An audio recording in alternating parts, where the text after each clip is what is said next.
Assalamualaikum warahmatullahi wabarakatuh. Saya Yulian Susanti, kelas PGN 5B. Di sini saya akan membahas mengenai teknologi informasi dan komunikasi. Pertama-tama, bagaimana TIK dapat meningkatkan efektivitas proses pembelajaran, serta contoh penggunaan teknologi dalam kelas yang pernah saya alami atau amati. Jadi TIK itu dapat meningkatkan efektivitas melalui penyajian materi secara interaktif menggunakan multimedia seperti video dan animasi yang membuat pembelajaran lebih menarik. Lalu TIK juga mendukung komunikasi dan kolaborasi antara guru dan siswa ataupun antar siswa itu sendiri melalui platform online. Lalu TIK memungkinkan pembelajaran disesuaikan dengan kebutuhan individu, meningkatkan motivasi dan keterlibatan siswa secara aktif. TIK ini juga dapat mengakses materi kapan saja dan di mana saja. Jadi ini mendukung pembelajaran jarak jauh yang efektif. Lalu saya pernah mengalami guru menggunakan PowerPoint dan video untuk menjelaskan misalnya materi sejarah, dan itu menurut saya lebih efektif karena jika menggunakan metode biasa siswa cenderung bosan. Lalu selain itu saya pernah menggunakan Google Meet untuk kelas online dalam jarak yang jauh. Misalnya waktu COVID kemarin, kita mau nggak mau kan melakukan pembelajaran dari rumah, maka dibutuhkan sebuah aplikasi atau platform yaitu Google. Lalu selanjutnya, apa yang dimaksud dengan pembelajaran berbasis e-learning?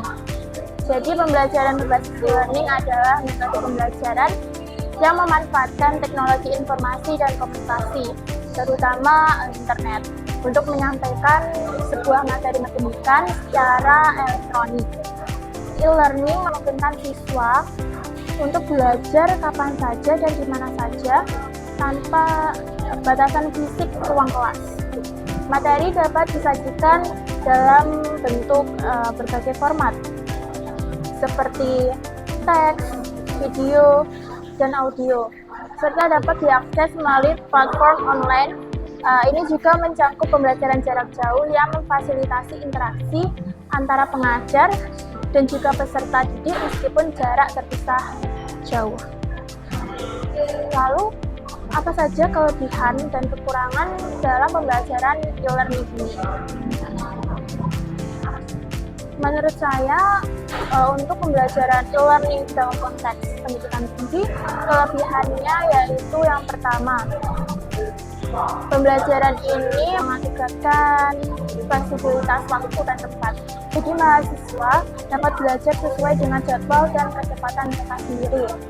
Ini memungkinkan mereka untuk menyesuaikan pembelajarannya dengan jadwal kegiatan yang lain.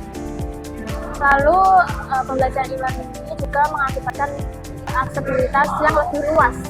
E-learning memungkinkan mahasiswa dari berbagai lokasi untuk mengakses pendidikan, termasuk mereka yang tidak dapat hadir secara fisik di kampus. Lalu selanjutnya, pembelajaran e-learning ini juga dapat menghemat biaya dengan mengurangi biaya transportasi, akomodasi, serta biaya operasional lembaga pendidikan. Selain beberapa kelebihan yang saya sebutkan, e-learning juga memiliki beberapa kekurangan, yaitu pertama, kurangnya interaksi sosial. Pembelajaran daring dapat mengurangi interaksi langsung antara dosen dan mahasiswa yang penting untuk motivasi dan juga kolaborasi mereka. Lalu pembelajaran e-learning ini juga dapat menyebabkan minimnya pengawasan. Tanpa pengawasan yang ketat, mahasiswa mungkin cenderung menunda belajar atau tidak serius dalam mengikuti materi yang dapat mengurangi efektivitas pembelajaran. Selain itu, e-learning juga menyebabkan keterbatasan akses internet. Karena banyak daerah, terutama di wilayah terpencil, masih mengalami kesulitan dalam mendapatkan akses internet yang stabil. Jadi ini menghambat kemampuan mahasiswa untuk mengikuti pembelajaran secara efektif.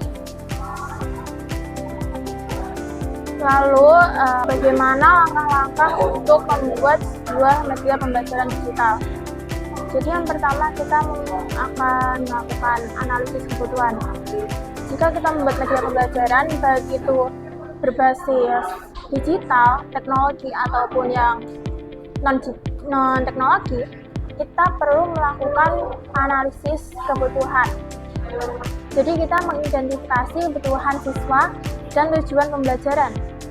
Ini bisa melalui wawancara, angket, ataupun observasi langsung selama di kelas untuk memahami preferensi dan tantangan yang dihadapi siswa dalam belajar, misalkan dalam materi tentang perubahan energi. Lalu selanjutnya kita menentukan tujuan pembelajaran. Tentukan tujuan spesifik yang ingin dicapai melalui media pembelajaran. Misalnya, siswa dapat memahami konsep perubahan energi dan aplikasinya dalam kehidupan sehari-hari.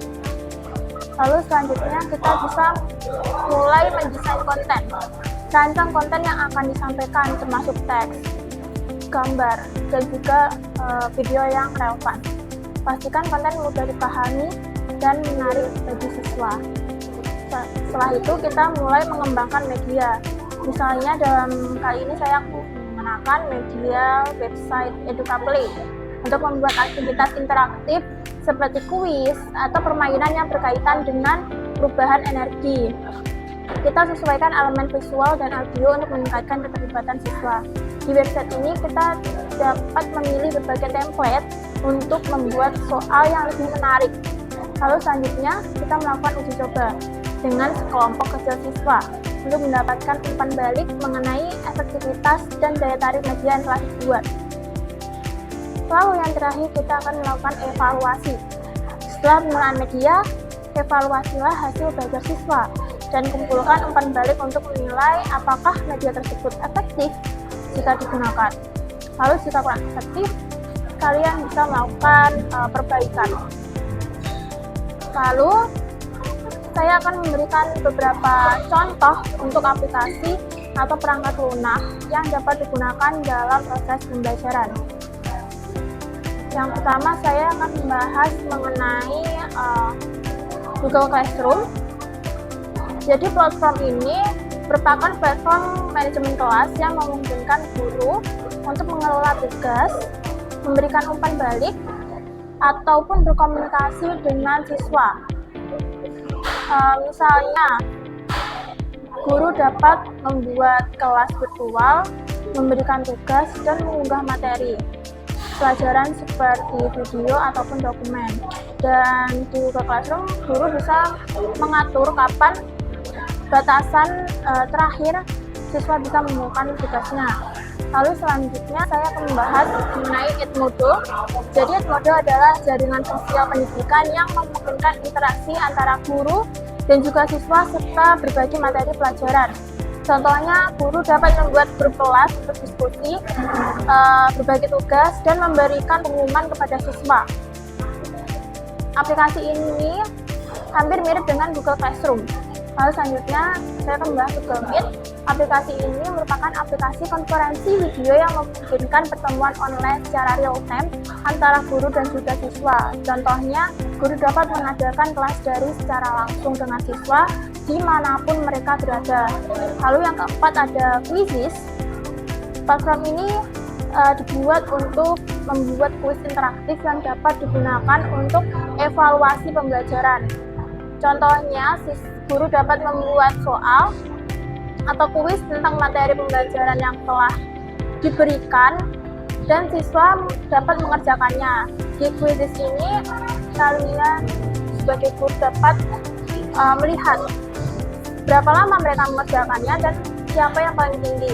Lalu selanjutnya ada Kuiper, aplikasi yang menawarkan materi pelajaran dalam bentuk video dan soal latihan dari berbagai materi pelajaran. Contoh penerapannya, siswa mengerjakan beberapa soal latihan dan menonton video penjelasan untuk membantu mereka memahami materi dan konsep-konsep materinya.